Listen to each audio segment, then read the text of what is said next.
আচ্ছা, আমরা একটা কনফিউশন আছে, কেউ কেউ ডিফারেন্ট কোনো আইডি দিয়ে ঢুকতে চেষ্টা করতেছে, আমি বুঝতে পারতেছি। আপনারা যারা লগ ইন করছেন তারা কি ওয়েবসাইট থেকে লগ ইন করছেন কিনা একটু বলেন তো, কেউ কিভাবে লগ ইন করছেন? জি স্যার, ওই ওয়েবসাইটে গিয়ে মাই কোর্সে গিয়ে নিজের কোর্সে ঢুকে ওই সেকেন্ড ক্লাসে ইয়ে করে ঢুকেছি আমাদের ওয়েবসাইটে গিয়ে লগ ইন করে Good. মাই কোর্সে ঢুকলে পরে ওই সেকেন্ড ক্লাস আছে ওই ক্লাসে প্রবেশ করেন যেখানে আছে ওইখানে ঢুকে আবার স্যার ওই জুমে একবার ডাইরেক্ট এখানে ঢোকা যায়। জুমের হিস্ট্রিতে এই মিটিংটা সেভ আছে আমার, ডাইরেক্ট ওইখান থেকে ঢোকা যায়।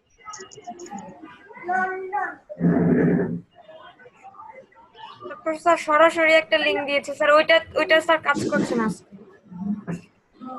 কে দিয়েছে? আমি দিলাম যেটা সেটা?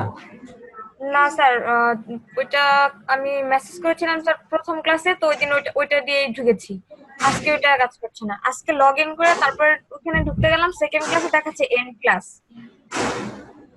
সেকেন্ড ক্লাস কি ওয়েবসাইট থেকে? হ্যাঁ হ্যাঁ, লগ ইন করার পরে তারপরে ঢুকলাম, সেখানেও দেখাচ্ছে এন্ড ক্লাস। ওইখানে তো লাইভ ক্লাস থাকার কথা, ওইখানে এন্ড ক্লাস দেখাচ্ছে। আচ্ছা স্যার, ওই যে মাই কোর্সে ঢুকলে ওইখানে আবার সেকেন্ড ক্লাসেই দেখাচ্ছে যে লাইভ ক্লাস আছে। স্যার এই শিখনের সার্ভারে ইন ক্লাসে দেখায়, ওটা দেখে একটু বিব্রত হয়ে গেছিলাম।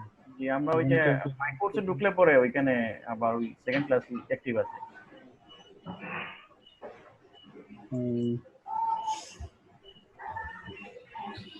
আচ্ছা, আমরা শুরু করি আজকের আমাদের গত ক্লাসে পর্যন্ত আমরা আলোচনা করছিলাম যে different ways of SEO, white hat SEO, grey hat SEO এবং ব্ল্যাক হ্যাট এসইও, তিনটি নিয়ে আমরা আলোচনা করছিলাম।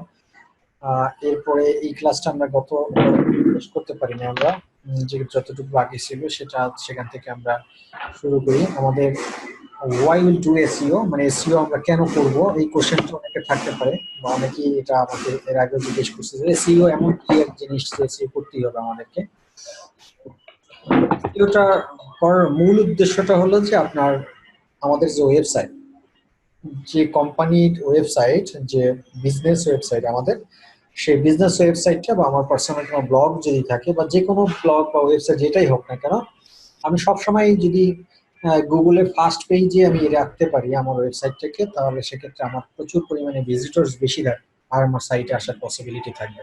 কারণ নর্মালি আপনারাও নিজেরাও জানেন যে গুগলে যদি সিম্পলি একটা কোনো সফটওয়্যার দিয়েও যদি আপনারা সার্চ দেন যে ফ্রি ডাউনলোড অ্যান্টিভাইরাস, এটা দিয়ে যখন গুগলে আপনি সার্চ দেন, সার্চ দেওয়ার পরে আপনি দেখবেন যে প্রথম পেজে যে কয়টা লিঙ্ক শো করে বা যে কয়টা পেজ শো করে, আপনারা কিন্তু মোটামুটি ওই প্রথম পেজের ওই কয়টা লিঙ্কই ক্লিক করে ওখান থেকে আপনারা চেষ্টা করেন যে আপনার কাঙ্ক্ষিত সফটওয়্যারটা এখানে আছে কি নাই, এইটাই আপনাদের প্রচেষ্টা থাকে। বাট পরবর্তী সফটওয়্যারগুলোতে কিন্তু, পরবর্তী পেজগুলোতে কিন্তু আমরা খুব কমই যাই। আমি যদি একটু দেখাই আপনাদের যে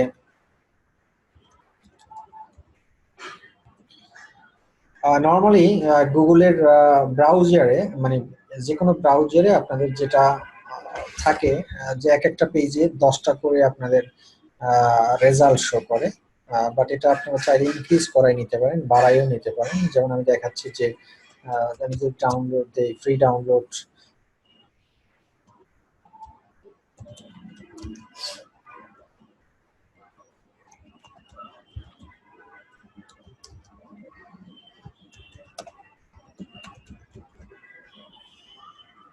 ধরুন আমি এটা দিয়ে সার্চ দিলাম, এটা সার্চ দেওয়ার পরে আমরা নর্মালি কি করি, আমাদের যে এখানে যে রেজাল্টগুলো শো করে 1 2 3 4 5 6 7 8 9 10, আপনারা দেখেন আপনাদের সবার পেজে এই 10টা রেজাল্ট এখানে আছে, বাট আমার এখানে কিন্তু আরো অনেক বেশি রেজাল্ট আছে। কেন? কারণ হলো প্রত্যেকটা ব্রাউজারে বাই ডিফল্ট রেজাল্ট শো করে 10টা করে, এটাকে আপনি চাইলে ইনক্রিজ করে এটা 100 পর্যন্ত ম্যাক্সিমাম করাইতে পারেন। তা আমি আমার এই ব্রাউজারটাতে আমি সেট করে নিছি যে আমার এক পেজে 100টা রেজাল্ট শো করবে, এই কারণে এখানে 100টা রেজাল্ট শো করতেছে। এখন দেখেন আমি সার্চ দিলাম কি, যে এটা আপনারাও পারবেন ব্রাউজার থেকে, এখান থেকে এই যে ডান পাশে দেখুন, এখান থেকে আপনার সেটিংসে গিয়ে আপনারা এটা সেট করে নিতে পারেন যে আপনারা একটা পেজে 10টা চাচ্ছেন না 20টা চাচ্ছেন না 50টা চাচ্ছেন না 100টা চাচ্ছেন, আপনারা যেভাবে ভালো মনে করেন সেভাবে রাখেন। বাই ডিফল্টটা 10টা করে রেজাল্ট ওদের এই ব্রাউজার সেট করা থাকে। আপনারাও দেখেন, চেক করে আপনাদের কম্পিউটার দেখবেন যে আপনারা এখানে 10টা সার্চ পাবেন। এরপরে নিচে লেখা থাকবে নেক্সট পেজ, মানে 1 2 3 4 এরকম সংখ্যা দেওয়া থাকবে এভাবে, এই যে এরকমের 1 2 সংখ্যা দেওয়া থাকবে। বাট আমার এখানে 100টা সেট করে নিয়েছি, এটা আমার কাজের প্রয়োজনে আর কি, যাতে বারবার নেক্সট পেজে না যেতে হয় সে কারণে। বাট আমাদের এসইওর সবাই আমরা চাই, বাট সাইকোলজিক্যাল যে বিষয়টা আমাদের কাজ করে যে আমরা প্রথম এই 10টার মধ্যেই আমরা ঘাটাঘাটি বেশি করতে পছন্দ করি। এখানে ক্লিক করবো, এখানে ক্লিক করবো একটা অ্যান্টিভাইরাস সফটওয়্যারের জন্য। তো প্রথম 10টার মধ্যে যদি কোনো ডাউনলোড লিঙ্ক না পাই, তখন কিন্তু আমরা কি করি, নেক্সট পেজে আর যাই না, নেক্সট পেজে আমাদের যাওয়াটা হয়ে ওঠে না। তো নেক্সট পেজে না গিয়ে আমরা কি করি, এই জায়গাটাতে আমরা অন্য একটা কিছু লিখে সেটা দিয়ে আমরা সার্চ দিই। তো এই যে নেক্সট পেজে আমরা যাই না, অথচ দেখেন আপনার এখানে ডাউনলোড লিঙ্ক না পেলে কিন্তু নেক্সট পেজেও কিন্তু আপনার ডাউনলোড লিঙ্ক পাওয়ার পসিবিলিটি থাকে। তো আমাদের কষ্টের কারণে বা একটা সাইকোলজিক্যাল ম্যাটারের কারণে আমরা নেক্সট পেজে এইগুলো নিয়ে ঘাটাঘাটি করতে চাই না। আমরা সবাই চাই প্রথম পেজে যে রেজাল্টগুলো শো করে সেই প্রথম পেজের রেজাল্টগুলোই নিয়ে আমরা এখান থেকে সন্তুষ্ট হতে চেষ্টা করি। আর যদি কাঙ্ক্ষিত রেজাল্ট আমরা প্রথম পেজে না পাই, তখন আমরা এখানে নতুন আরেকটা কিওয়ার্ড দিয়ে বা নতুন আরেকটা বিষয় দিয়ে, ওয়ার্ড দিয়ে বা সেন্টেন্স দিয়ে সার্চ দিয়ে আবার খুঁজতে চেষ্টা করি। তো এখন দেখেন, এখানে এই প্রথম পেজে যদি আপনার ওয়েবসাইটটা যদি এখানে ভিজিবল থাকে, তাহলে কিন্তু প্রত্যেকটা মানুষই যারা ভিজিটর, তাহলে কিন্তু সবাই এখানে ক্লিক করবে। এই পেজেই বেশিরভাগ ক্লিক বেশি করে, কারণ second page, third page, fourth page, এই পেজগুলোতে আমরা খুব একটা ভিজিটর যায় না, তাদের কষ্ট বেশি হয় বা তারা এটা একটু বোরিং ফিল করে। সেই কারণে, এই কারণেই মূলত আমরা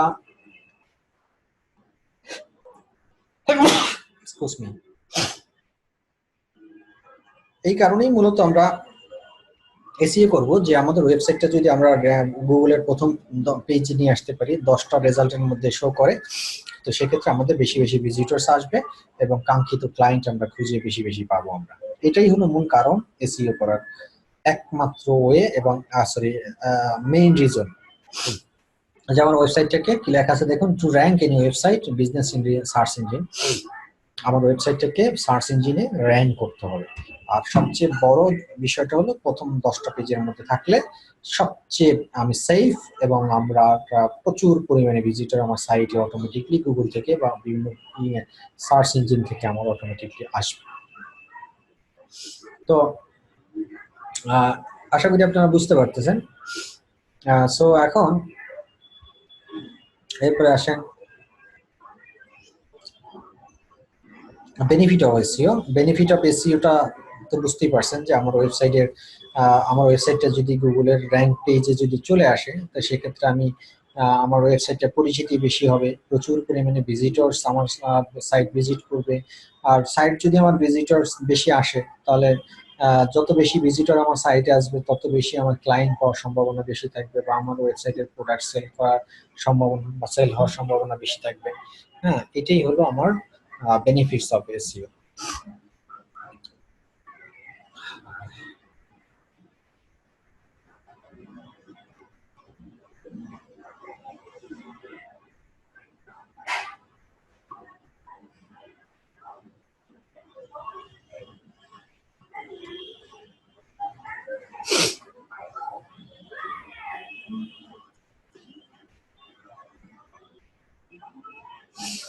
আচ্ছা, এরপরে যে বিষয়টা নিয়ে আমরা আলোচনা করব সেটা হলো যে হাউ সার্চ ইঞ্জিন ওয়ার্কস। এটা অত্যন্ত গুরুত্বপূর্ণ একটা বিষয়। যদিও আপনাদের এসইও করার ক্ষেত্রে এই জিনিসটা আপনাদের কোনো কাজে দিবে না, বা এটা প্র্যাকটিক্যালি আপনাদের কোনো কাজেই লাগবে না, বাট তারপরেও এই জিনিসটা আপনাদের জানা উচিত যে হাউ সার্চ ইঞ্জিন ওয়ার্কস। কেন জানা উচিত? যে আপনি যদি পুরো গুগলের বা বিং এর এই সার্চ ইঞ্জিনগুলোর যদি মেকানিজমটা আপনি না জানেন, তাহলে আপনার কাছে কনফিউশন থাকবে যে আমি এর একটা জিনিস লিখে সার্চ দিচ্ছি, গুগল আমার ওয়েবসাইট শো না করে তার ওয়েবসাইট কেন শো করতেছে। এটার পিছনের ব্যাক অফ দা কি বলে হাউজের মূলত মেকানিজমটা কি, সেটাই এখানে দেওয়া আছে। সার্চ ইঞ্জিনস এর পুরো অ্যালগোরিদমটা বা গুগল বা যে কোনো সার্চ ইঞ্জিনের অ্যালগোরিদম আসলে বেসিক্যালি তারা কোন ফর্মুলা অ্যাপ্লাই করে কোন স্টাইলে তারা মূলত বিভিন্ন কাঙ্ক্ষিত রেজাল্ট গুলা তারা শো করে তাদের ওয়েবসাইটে, সেটা এটা জানা থাকলে আপনাদের মধ্যে একটা জিনিস, ভালো একটা জিনিস জানলেন যে গুগলের মেকানিজম এটা, এই মেকানিজমে গুগল তাদের সার্চ ইঞ্জিনটা পাবলিশ করে। আমি বারবার গুগল এই কারণেই বলতেছি, সার্চ ইঞ্জিন তো আরো আছে, বিং আছে, ইয়াহু আছে, তারপর আরো 7 সার্চ আছে, অনেকগুলো ইয়ে আছে। কিন্তু আমি শুধু বারবার গুগল বলবো এই কারণেই, কারণ বাংলাদেশের ক্ষেত্রে আমরা সাব এশিয়ার কান্ট্রি গুলোতে, মানে এশিয়া কান্ট্রি, এশিয়া মহাদেশের মধ্যে যারা আমরা বসবাস করি, তাদের 1 নম্বর চয়েস হলো Google. 90%, more than 90% public persons তারা গুগলের সহায়তা শরণাপন্ন হয়, বাকি 10% অন্যান্য সার্চ ইঞ্জিনগুলোতে যায়। তো যেহেতু 90%, মোর দ্যান 90%ই গুগলের উপর নির্ভরশীল, সেহেতু আমরা গুগল নিয়েই আমাদের 90%-এর উপরে কাজগুলো আমরা করবো। সেই কারণে আমি ম্যাক্সিমামই আপনাদেরকে গুগলে এক্সাম্পল দেখাচ্ছি। তো how search engine works, search engine works কিভাবে কাজ করে দেখুন। প্রথমে কি লেখা আছে, গুগল সেন্ট রোবট। গুগলের একটা অ্যালগোরিদম আছে যেটা রোবট অ্যালগোরিদম। গুগল যেটা করে যে যখনই আপনি এইভাবে এখানে একটা সার্চ দিবেন, গুগলে কিছু লিখে যখনই সার্চ দিবেন, দেখুন এইটা সার্চ দেওয়ার সাথে সাথে আমার এখানে এই যে একটা রেজাল্ট শো করতেছে। আপনি দেখুন কতগুলো রেজাল্ট শো করতেছে, একটু গুনে দেখুন। প্রায় 10,50,00,000 রেজাল্ট শো করতেছে। এই যে 10,50,00,000 রেজাল্ট শো করতেছে এই লেখাটা দিয়ে সার্চ দেওয়ার কারণে। এবং গুগল এই 10,50,00,000 রেজাল্ট শো করার ক্ষেত্রে এখানে মাত্র 0.76 সেকেন্ড তার সময় লাগছে। দ্যাট মিনস 1 সেকেন্ডেরও কম সময় সে নিয়ে এই রেজাল্ট, 10 কোটির উপরে রেজাল্ট আমাদের সামনে রিপ্রেজেন্ট করবে। তো এখন এই যে 0.76 মানে 1 সেকেন্ডেরও কম সময় যে আমাদের সামনে রেজাল্ট শো করলো, এই 1 সেকেন্ডের মধ্যে গুগলের বিভিন্ন ধরনের অ্যালগোরিদম কিন্তু তারা কার্যকলাপ করে ফেলে, এর মধ্যেই করে ফেলে। তো সেটার প্রথম কার্যকলাপ কি, গুগল সেন্ট এ রোবট। যখন কখনই আপনি এই ধরনের কোন একটা লেখা গুগলে লিখে সার্চ দিবেন, ফার্স্ট গুগলের কাজটা হলো গুগল একটা রোবটকে নির্দেশ দিবে যে তুমি এই রিলেভেন্ট, এখানে কয়টা ওয়ার্ড আছে দেখুন, 1টা 2টো 3টা 4টা ওয়ার্ড আছে। যে 4টা ওয়ার্ডকে রোবট ভাগ ভাগ করে ফেলবে, আলাদা আলাদা করে ভাগ করে ফেলবে। ভাগ করে গুগল কি করবে, যে প্রত্যেকটা ওয়ার্ডের সাথে ম্যাচিং করে গুগল রোবটকে বলবে তুমি এই ম্যাচিং ওয়ার্ড গুলা কাউন্ট করে তুমি আমার কাছে রেজাল্ট নিয়ে আসো। এটা আলাদা আলাদা ওয়ার্ডেও কাউন্ট করবে, পাশাপাশি পুরো সেন্টেন্স মিলাও একটা কাউন্ট করবে, 2টা ওয়ার্ড মিলাইয়াও কাউন্ট করবে, 3টা ওয়ার্ড মিলাও কাউন্ট করবে। এভাবে বেসিক্যালি ভাগ ভাগ করে ডিফারেন্ট ওয়েতে সে গুগলকে, রোবটকে নির্দেশ দিবে যে তুমি এইভাবে আমার কাছে যত রেজাল্ট তোমার তুমি খুঁজে বের করে আনতে পারো সবগুলা খুঁজে বের করে নিয়ে আসো। কোথায় পাঠাবে, বেসিক্যালি দেখেন প্রত্যেকটা কান্ট্রিতে গুগলের নির্দিষ্ট সার্ভার আছে। সার্ভার বলতে কি, আমরা যখন গুগলের মেইন সেন্ট্রাল সার্ভার হলো ইউএসএ তে। এখন ইউএসএ তে সেন্ট্রাল সার্ভার থাকার কারণে আবার সেই সেন্ট্রাল সার্ভারের সাথে প্রত্যেকটা ইন্ডিভিজুয়াল কান্ট্রিতে তাদের লোকাল সার্ভার আছে। সেই লোকাল সার্ভারগুলোর সাথে আপনার ইউএস এর যে সেন্ট্রাল সার্ভার সেটার সাথে কানেক্টেড। এখন আমি যে বাংলাদেশে বসে যখন একটা লেখা দিয়ে আমি সার্চ দিব, সেই লেখাটার রিকোয়েস্টটা কিন্তু প্রথম যাবে কোথায়, আমার বাংলাদেশের যে লোকালে যে সার্ভারটা সেট আপ করা আছে সেই সার্ভারের কাছে আমার রিকোয়েস্ট যাবে। তো সেই সার্ভারের কাছে যে পরিমাণ ডাটা স্টোর করা আছে সেই ডাটার সাথে যদি আমার সার্চের মানে আমার লেখার সাথে তার ডাটার সাথে মিল না থাকে, তখন সেই সার্ভার সেন্ট্রাল সার্ভারকে রিকোয়েস্ট করবে যে আমার বাংলাদেশের একজন ইউজার সে এই রিলেভেন্ট একটা লেখা দিয়ে সার্চ দিছে যেটার সাথে আমার কোনো রেজাল্ট আমার সার্ভারের সাথে ম্যাচিং হচ্ছে না। তো সেই ক্ষেত্রে তোমার সেন্ট্রাল সার্ভারে কোনো এই ধরনের রেজাল্ট আছে কিনা সেটা তুমি আমাকে সেটা আমাকে দাও, কারণ আমার ইউজারকে এই তথ্যটা প্রদান করতে হবে। তখন কি করে, লোকাল সার্ভার যখন সেন্ট্রাল সার্ভারকে রিকোয়েস্ট করে, সেন্ট্রাল সার্ভারের কাছে যে পরিমাণ ডেটা বা যে পরিমাণ ইনফরমেশন এই রিলেভেন্ট থাকে সেই রিলেভেন্ট ডেটাগুলা কি করে লোকাল সার্ভারে তারা পাস করে দেয়, এবং লোকাল সার্ভার আমাদের কাছে এই রেজাল্টগুলা রিপ্রেজেন্ট করে। এখন কথা হলো যে গুগল এই যে মেকানিজমটা ইউজ করে আমাদের সামনে রেজাল্টটা পাবলিশ করলো। এখন কোনো কারণে যদি আমাদের এই লেখার সাথে লোকাল সার্ভারের সাথেও কোনো ম্যাচিং নাই, সেন্ট্রাল সার্ভারের সাথে কোনো ম্যাচিং নাই, কোনো জিনিস পাচ্ছে না খুঁজে, তখন আসলে গুগল কি করবে? তখন গুগল আপনারা খেয়াল করেন অনেক সময় অনেক লেখা দিয়ে সার্চ দিলে দেখবেন যে দিস সার্চ নট অ্যাভেলেবেল বা this result is not XYZ, এরকম টাইপের একটা মেসেজ এখানে শো করে, কোনো এরকমের রেজাল্ট দেখায় না, একটা এরর মেসেজ দেখায় বা একটা ক্যান নট ফাইন্ড সার্ভার, এই টাইপের একটা মেসেজ দেখে। কিন্তু এই যে আপনি এই লেখাটা দিয়ে সার্চ দিয়েছেন, এই মুহূর্তে আপনি কোনো ডেটা কিন্তু পান নাই। বাট আপনি দেখবেন 1 সপ্তাহ পর এই সেম লেখা দিয়ে আপনি আবার সার্চ দিয়ে দেখবেন যে আপনার কোনো না কোনো রেজাল্ট আপনার সামনে গুগল রিপ্রেজেন্ট করবে। তার মানে কি দাঁড়ালো, গুগল কিন্তু এই যে আপনাদের সার্চ দিলেন, এই সার্চ দেওয়ার যেই লেখাটা দিয়ে সার্চ দিয়েছিলেন সেটা তার সার্ভারে সে কাউন্ট করে নিছে, যে এই মুহূর্তে আমার ইউজারকে আমি সার্ভিস দিতে পারি নাই, তাতে কি হয়েছে, এই যে আমি পারলাম না, এর পরবর্তী সময় থেকে রোবটকে বলে দেয় এই রিলেভেন্ট লেখা দিয়ে একজন ইউজার আমাকে একটা তথ্য খুঁজছিল, তাকে আমরা কোনো তথ্য দিয়ে সহযোগিতা করতে পারি নাই, অতএব তুমি এখন এই তথ্য খুঁজে বের করো যে এই তথ্য কোথায় আছে। তখন রোবট এই রিলেভেন্ট জিনিস খুঁজে এনে তার সার্ভারে তাদেরকে দিয়ে দেয়, এবং পরবর্তী 1 সপ্তাহ বা 10 দিন পরে আমরা সেম জিনিস দিয়ে সার্চ দিলে দেখবেন যে আপনি আবার নতুন কিছু ডেটা আপনি পাচ্ছেন। এই মেকানিজমেই মূলত গুগল তাদের কার্যকলাপগুলো সম্পন্ন করে।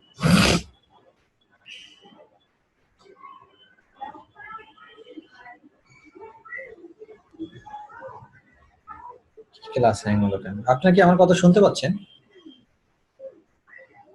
জি স্যার শুনতে পাচ্ছি। জি স্যার শুনতে পাচ্ছি কথা। কি বলে? আর ওই কিনা কয় শিক্ষণের থেকে একদম জয়েন করা যাইতেছে না, আমি ফেসবুক থেকে মাত্র জয়েন।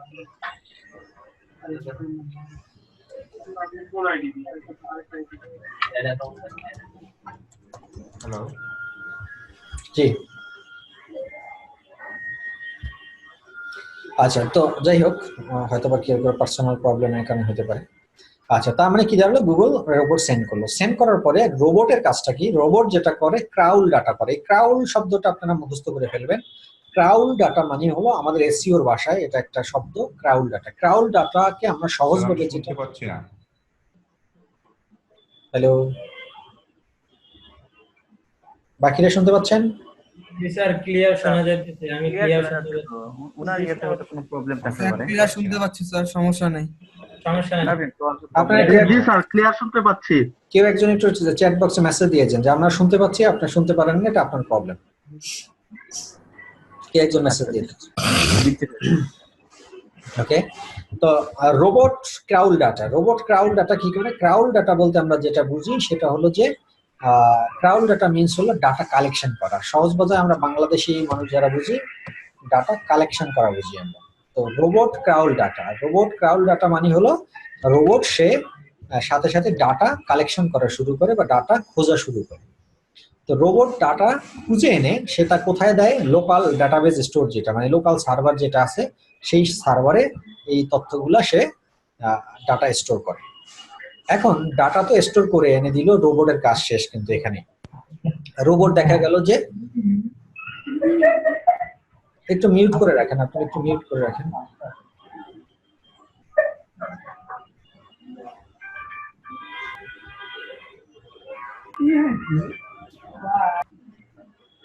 স্যার একটু বলে দেন, মানে যাদের মাইক্রোফোন চালু তাদেরকে একটু বন্ধ করে দেন।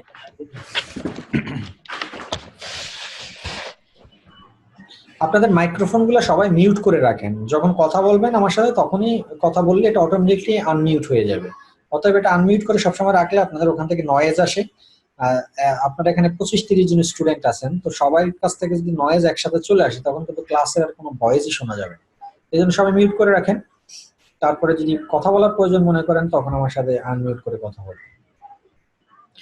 আচ্ছা, তো ডেটাবেজে ডাটা স্টোর করার পরে এই পর্যন্ত রোবটের কাজ শেষ। রোবটের কাজ এখানে শেষ হওয়ার পরে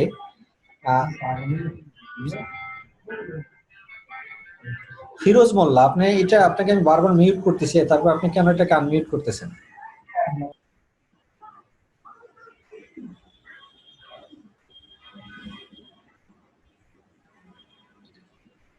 আচ্ছা, তো তারপরে গুগল রোবট ডাটা শেষ করলো, কালেকশন করে ডেটাবেজে স্টোর করে দিল।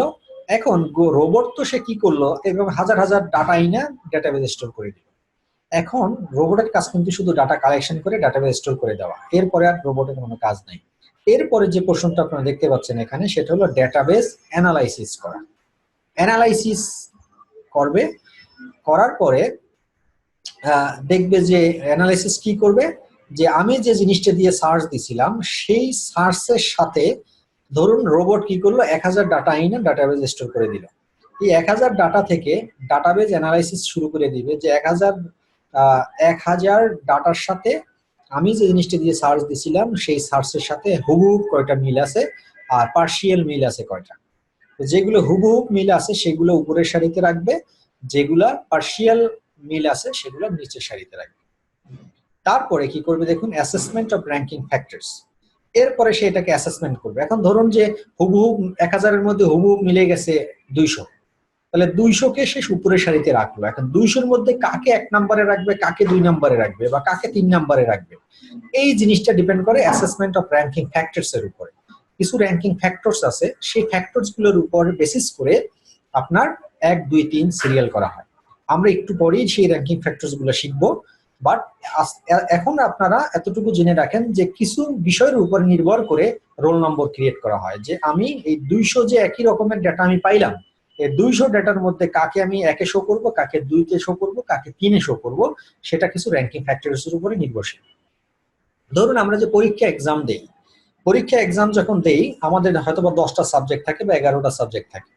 এখন এখানে কিন্তু কন্ডিশন থাকে, কিছু কি কন্ডিশন থাকে, যে আপনাকে 11টা সাবজেক্টই যদি আপনি পাস করেন ইন্ডিভিজুয়ালি, দেন তখনই আপনি পাস। আপনি 10টা সাবজেক্টে কি করলেন, 100-তে 100 পেলেন, একটা সাবজেক্টে আপনি ফেল করলেন, তাহলে কিন্তু আপনি ফেল।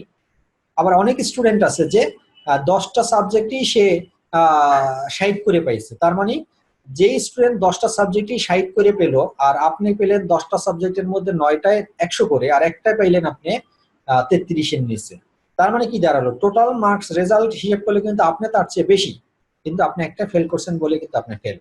এই যে আমাদের এই মেকানিজমটা নির্ভর করে যখন আমাদের রেজাল্ট শিট পাবলিশ করা হয় আমাদের ইন জেনারেল পরীক্ষার ক্ষেত্রে, ঠিক তেমনি গুগলও এই রকমের কিছু র্যাঙ্কিং ফ্যাক্টরস এর উপর নির্ভর করে আপনার ওয়েবসাইটটাকে আমাদের কাছে সার্চ ইঞ্জিনে শো করবে।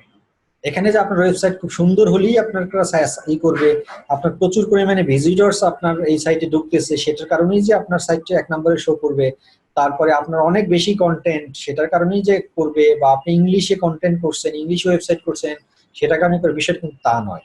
এখানে অনেকগুলো ফ্যাক্টর আছে, সেই সবগুলো ফ্যাক্টরের মধ্যে আপনাকে ইন্ডিভিজুয়ালি আপনাকে পাস করতে হবে, ইন্ডিভিজুয়ালি মার্ক তৈরি করতে হবে। সেই মার্কের মধ্যে যদি আপনি সবচেয়ে বেশি মার্ক পান তখনই আপনার ওয়েবসাইটটা কি করবে, গুগলের প্রথম সারিতে বা 1 নম্বর অবস্থানে আপনাকে শো করবে। এটাই হলো গুগল র্যাঙ্কিং ফ্যাক্টরস। তো কি কি র্যাঙ্কিং ফ্যাক্টরস এর উপর নির্ভর করে গুগল আমাদের এই ওয়েবসাইটগুলি করে সেটা আমি একটু পরে আপনাদেরকে শেখাচ্ছি বা দেখাচ্ছি। তো এতটুকু জেনে রাখেন যে আমাদের পরীক্ষার ক্ষেত্রে যেমন ফার্স্ট বয় যে হয় তাকে প্রথম টার্গেট থাকে সব সাবজেক্টে তার পাস করতে হবে, পাশাপাশি তাকে প্রত্যেকটা সাবজেক্টে হাইয়েস্ট মার্ক না পেলেও অ্যাটলিস্ট 80% সাবজেক্টে তাকে হাইয়েস্ট মার্ক পাইতে হবে, এবং এই সবগুলো ক্যালকুলেশনের মাধ্যমে কিন্তু তখন সে ফার্স্ট বয় হয়। তারপরে যে সেকেন্ড বয় হয়, থার্ড বয় হয়, হ্যাঁ এরকমই কিন্তু ঘটনা, এরকম এই যে ক্যালকুলেশনটা করে সেই সেম একই স্টাইলের ক্যালকুলেশন কিন্তু এই গুগল র্যাঙ্কিং ফ্যাক্টরস এর ক্ষেত্রে হয়। আচ্ছা, তারপরে এই র্যাঙ্কিং ফ্যাক্টরস গুলো তৈরি করে তারপরে সে রোল নম্বর ক্রিয়েট করলো যে আমার ওয়েবসাইট 1, আপনার ওয়েবসাইট 2, তারপর আরেকজনের ওয়েবসাইট 3, এভাবে সে সিরিয়াল করে তারপরে লাস্টে যে বিষয়টা আছে দেখুন, শো রেজাল্ট অন দা শার্পস। শার্পস মানে কি এটা মুখস্থ করবেন। এখানে কিন্তু দুটো জিনিস আপনাদেরকে মুখস্থ করতে হবে, একটা হলো ডেটা ক্রাউল ডাটা মানে হলো ডাটা কালেকশন করা বা ডাটা খোঁজা। এটা কিন্তু বারবার আমি বলবো যে ডাটা ক্রাউল করে, তো ডাটা ক্রাউল করে যখন আমি বলবো তখন যাতে বুঝতে পারেন ডাটা ক্রাউল মানে হলো ডাটা কালেকশন করা বা ডাটা খোঁজা। আর শার্পস মানে কি, শার্পস হলো সার্চ ইঞ্জিন রেজাল্ট পেজেস। আমি তো শার্পস সংক্ষেপে বলবো, এরপর থেকে আপনাদের বুঝে নিতে হবে। শার্পস মানে হলো সার্চ ইঞ্জিন রেজাল্ট পেজেস। তো শার্পস কোনটা আমি একটু লাইভ দেখাই আপনাদের। এই যে গুগলে আমি একটা জিনিস দিয়ে সার্চ দিয়েছিলাম একটু আগে, যে ফ্রি ডাউনলোড অ্যান্টিভাইরাস সফটওয়্যার, এই জিনিসটা সার্চ দেওয়ার পরে আমার সামনে যে রেজাল্ট পেজটা শো করলো এই পেজটার নামই হলো শার্পস। এটাই হলো শার্পস। আচ্ছা, তাহলে এটা বুঝছেন আপনারা আশা করি। তো এখন হাউ সার্চ ইঞ্জিন ওয়ার্কস আপনারা নিশ্চয়ই বিষয়টা ক্লিয়ার। আমি আরেকটু রিক্যাপ করি আবার, যে প্রথমে গুগল রোবট সেন্ড করবে, তারপরে রোবটের দায়িত্ব সে রোবট ডাটা কালেকশন করা শুরু করে দিবে। তারপরে যতগুলো ডাটা পাবে রিলেভেন্ট সার্চ এর মতো, ওই যে সেন্টেন্স দিয়ে আমি সার্চ দিয়েছিলাম সেই সেন্টেন্সের সাথে মিল রেখে যত ডাটা পাবে সব ডাটা এনে ডাটাবেজের কাছে জমা দিবে। ডাটাবেজ সেই ডেটাগুলোকে অ্যানালাইসিস করবে, হুবহু যে সেন্টেন্সগুলোর সাথে মিল থাকবে যে ডাটা, সেগুলোকে সারিবদ্ধ করে উপরের দিকে রাখবে, আর যেগুলো পার্শিয়াল সেন্টেন্সের সাথে মিল থাকবে সেগুলা নিচের দিকে রাখবে। এরপর গুগল ওই যেগুলো হুবহু মিলে গেছে সেগুলোকে র্যাঙ্কিং ফ্যাক্টরস এর মধ্যে ফেলে তারা রোল নাম্বার ক্রিয়েট করবে। রোল নাম্বার ক্রিয়েট করে সেই রোল নাম্বার সারিবদ্ধভাবে আমাদের সার্চে বা সার্চ ইঞ্জিন রেজাল্ট পেজে আমাদের শো করবে। এইটাই হলো সার্চ ইঞ্জিন ওয়ার্কস। এইভাবেই এক একটা সার্চ ইঞ্জিনের মেকানিজম, এই মেকানিজমই মূলত আমাদের গুগল কাজ করে, বিং এ কাজ করে, এবং সবগুলো সার্চ ইঞ্জিন এই স্টাইলে কাজ করে। এই জিনিসটা হয়তো আপনাদের জানা ছিল না, আশা করি এই জিনিসটা আপনাদের কাজে দিবে অনেক। এখন একটা মোটামুটি একটা আপনাদের মাথায় আপনাদের অনেকে হয়তো ক্যালকুলেশন করা শুরু করে দিচ্ছেন যে এই জিনিসটা তো জানতাম না, তাহলে এইভাবে আমাদেরকে আগাতে হবে। এই কারণে আমি আপনাদেরকে এইভাবে ব্রিফ করলাম বিষয়টা। এরপরে আসেন যে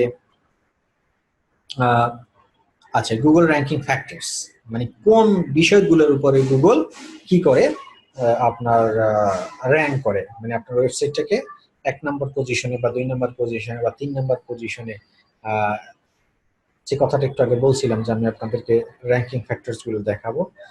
র্যাঙ্কিং ফ্যাক্টরস হলো যে পরীক্ষায় ফার্স্ট বয় নির্ধারণ হয় কির উপরে নির্ভর করে, সেই বিষয়গুলাই গুগলের ক্ষেত্রে বা সার্চ ইঞ্জিনের ক্ষেত্রে কিভাবে তারা করে, 1 2 কিভাবে শো করে, সেই জিনিসটা আমি দেখাই। প্রথম যে র্যাঙ্কিং ফ্যাক্টরস, আচ্ছা আমি তার আগে একটা কথা বলে রাখি, গুগল র্যাঙ্কিং ফ্যাক্টরস এর অভাব নাই। মোর দ্যান 200 র্যাঙ্কিং ফ্যাক্টরস আছে গুগল, 200-র উপরে র্যাঙ্কিং ফ্যাক্টরস আছে। এখন আমাদের কি তাহলে এই 200 র্যাঙ্কিং ফ্যাক্টরস নিয়ে আলোচনা করতে হবে বা জানতে হবে বা শিখতে হবে? শিখতে পারলে বা জানতে পারলে ভালো, আর যদি না সম্ভব হয় সেক্ষেত্রে আমি যেই র্যাঙ্কিং ফ্যাক্টরস গুলো মেজর র্যাঙ্কিং ফ্যাক্টরস, যে এইগুলো একদম ম্যান্ডেটরি শিখতে হবে, সেগুলো নিয়ে আমরা আলোচনা করবো। এর বাইরে আরো অনেক র্যাঙ্কিং ফ্যাক্টরস আছে, সেগুলো যদি আপনাদের জানা থাকে বা আপনারা যদি ওইগুলো অ্যাপ্লাই করতে পারেন আপনাদের ওয়েবসাইটে বা কম্পাইল করতে পারেন আপনাদের ওয়েবসাইটে, তাহলে অনেক ভালো। আর যদি সম্ভব না হয় সেক্ষেত্রে আমি যেইগুলো র্যাঙ্কিং ফ্যাক্টরস গুলো নিয়ে আলোচনা করবো আজকে, এই র্যাঙ্কিং ফ্যাক্টরস গুলো অবশ্যই আপনাদের ওয়েবসাইটের ভিতরে এগুলো থাকতে হবে। যদি না থাকে তাহলে আপনার সাইট কখনোই গুগল র্যাঙ্ক হওয়ার পসিবিলিটি থাকবে না। তো প্রিলিমিনারি যেটা হলো যে একদম কথা আছে না যে আপনার নিজে বেঁচে থাকবেন, আগে বেঁচে থাকাটা এনশিওর করতে হবে, তারপরে ভালোভাবে বেঁচে থাকাটা পরে আমরা এনশিওর চিন্তা করব। আগে আমাদের গুগলে আমাদের সাইট কোনোভাবে র্যাঙ্ক করাতে পারবো কিনা সেই বেসিক রিকোয়ারমেন্টস গুলো ফুলফিল করব, তারপরে আস্তে আস্তে সময় নিয়ে যখন সময় পাবো অবসর টাইম বা এক্সট্রা টাইম, সেই এক্সট্রা টাইমে আমরা আরো বেশি বেশি র্যাঙ্কিং ফ্যাক্টরস গুলো কম্পাইল করার চেষ্টা করব। তো আমি এখানে হয়তোবা আপনাদের অল্প কয়েকটা র্যাঙ্কিং ফ্যাক্টরস নিয়ে আলোচনা করব, যেগুলো মেজর র্যাঙ্কিং ফ্যাক্টরস, যেগুলো আমাদের একদম না জানলেই নয়, সেই র্যাঙ্কিং ফ্যাক্টরস গুলাই নিয়ে আমরা আজকের আলোচনা করি। তো প্রথম র্যাঙ্কিং ফ্যাক্টরস দেখতে পাচ্ছেন আপনারা, যেটার নাম হলো meta title keywords. What do you mean by meta title keywords? Meta title কিওয়ার্ডসটা হলো, আমি একদম সবগুলো আপনাদেরকে লাইভ দেখাই তাহলে আপনাদের ক্লিয়ার হবে।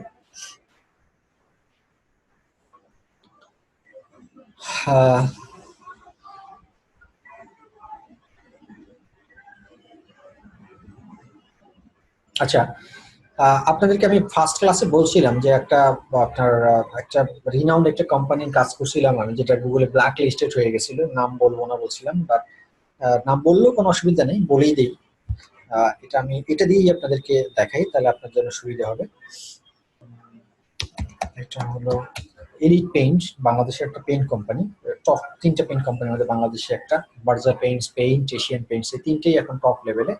এবং তারা রিসেন্টলি আপনি দেখতে পাচ্ছেন যে তারা সুপার ব্র্যান্ড অ্যাওয়ার্ডস পেয়েছে, বাংলাদেশে তারা সবচেয়ে সুপার ব্র্যান্ড, এটা তাদের অ্যাচিভমেন্ট ছিল। এই ওয়েবসাইটটা আমার করা, ওয়েবসাইটটাও আমার নিজের ডিজাইন করা, পাশাপাশি এসইওর কাজও আমার করা। তো এখানে ওই ওয়েবসাইটটা আসলে এটা যেহেতু একটু প্রসঙ্গ উঠছে, আমি একটু ইতিহাসটা আপনাদেরকে বলি তাহলে আপনাদের ক্লিয়ার হবে। এই ওয়েবসাইটটা আরেকজন ডেভেলপার করছিল, অন্য একজন ডেভেলপারকে দিয়ে ওয়েবসাইটটা তারা প্রথম তৈরি করছিল। এই এলিট পেইন্টের ওয়েবসাইটটা কিন্তু অনেক ভারী ওয়েবসাইট, আপনারা ভিজিট করলে বুঝবেন। প্রচুর পরিমাণে লিঙ্ক পেজ আছে এখানে, ওদের ওয়েবসাইটের প্রচুর পরিমাণে ডাটা, হ্যাঁ একদম অনেক বেশি বেশি ডাটা। আপনার দেখতে মনে হচ্ছে অল্প সাদা সিধা ওয়েবসাইট, বাট এটার ভিতরে প্রচুর ডাটা আছে। মোর দ্যান আমার হিসেব করলে নিয়ার অ্যাবাউট 100 লিঙ্ক পেজ আছে এটার সাথে। তো আপনারা একটু ভিজিট করিয়েন আপনাদের এন্ড থেকে। তো এই ওয়েবসাইটটা মূলত আরেকজন ডেভেলপার সে করছিল। সে ডেভেলপার ভদ্রলোক আমি জানি না, বাট কি করছে তাকে আমি চিনি না, বাট আমি জানি যে আরেকজন ডেভেলপার এই ওয়েবসাইটটা তৈরি করছিল। তো সেই ডেভেলপার এই ওয়েবসাইটটা তৈরি করার পরে যখন পাবলিশ করে, তারা পাবলিশ করার পরে এটা দেখতে পাই যে গুগল ব্ল্যাক লিস্টেড করে ফেলছে। মানে গুগল ব্ল্যাক লিস্টেড করছে, দ্যাট মিনস তাদের ওয়েবসাইটটা গুগলে যদি ডাইরেক্ট আমি এভাবে সার্চ দিতাম, যে ধরুন আপনি যদি গুগলে ডাইরেক্ট এরকমের ওদের ওয়েবসাইটটা কপি করেও যদি আপনি এরকম সার্চ দিতেন, এরকমের কপি করেও, যেমন যদি এখানে সার্চ দিই আমরা, এই যে দেখুন ওদের ওয়েবসাইট কপি করে সার্চ দিলে কিন্তু এখানে ওদের এখন নাম শো করতেছে। বাট ওদের ওয়েবসাইটে এইভাবে আমি কাজ করার আগে কথা বলতেছি আর কি, এইভাবে যদি ডাইরেক্ট ইউআরএল দিয়েও সার্চ দিত, তারপর এলিট পেইন্টের কোনো নাম গন্ধ এই গুগল সার্চ ইঞ্জিনে শো করতো। মানে গুগলে এলিট পেন বলতে কিছু চিনতই না, সোজা কথা। এত পরিমাণে হাই লেভেল তারা ব্ল্যাক লিস্টেড করছিল এই ওয়েবসাইটে। এখন কথা হলো যে কেন করছে, আপনি বলতে পারেন স্যার আপনি এমন কি মাহাত্ম এখানে দেখাইছিলেন যে ব্ল্যাক লিস্টেড থেকে আপনি এটা লিস্টেড করে আনছেন। বেসিক্যালি গুগল ব্ল্যাক লিস্টেড করার কিছু কারণ থাকে আপনার ওয়েবসাইট। যেটা প্রথম কথাই হলো যে ফার্স্ট কন্ডিশন হলো যে আপনার ওয়েবসাইটের কন্টেন্ট লিগ্যাল কন্টেন্ট হতে হবে। লিগ্যাল কন্টেন্ট বলতে কি, কোনো রকমের ডুপ্লিকেট কন্টেন্ট আপনি এখানে ইউজ করতে পারবেন না। আরেকজনের কপি পেস্ট করা কোনো ওয়েবসাইটের কোনো কন্টেন্ট আপনি এখানে ইউজ করতে পারবেন না। This is the first condition. Second condition হলো আপনার ওয়েবসাইটের লোডিং টাইম। আপনার ওয়েবসাইটের লোডিং টাইমের একটা নির্দিষ্ট পরিমাণ টাইম সেকেন্ডস থাকে, মিলি সেকেন্ডস থাকে। এটার বেশি হলে তখন আর আপনার ওয়েবসাইট, সেক্ষেত্রেও আপনার ওয়েবসাইটকে ব্ল্যাক লিস্ট করতে পারে। এরপরে আসেন আপনার ওয়েবসাইটের যে পিকচারগুলো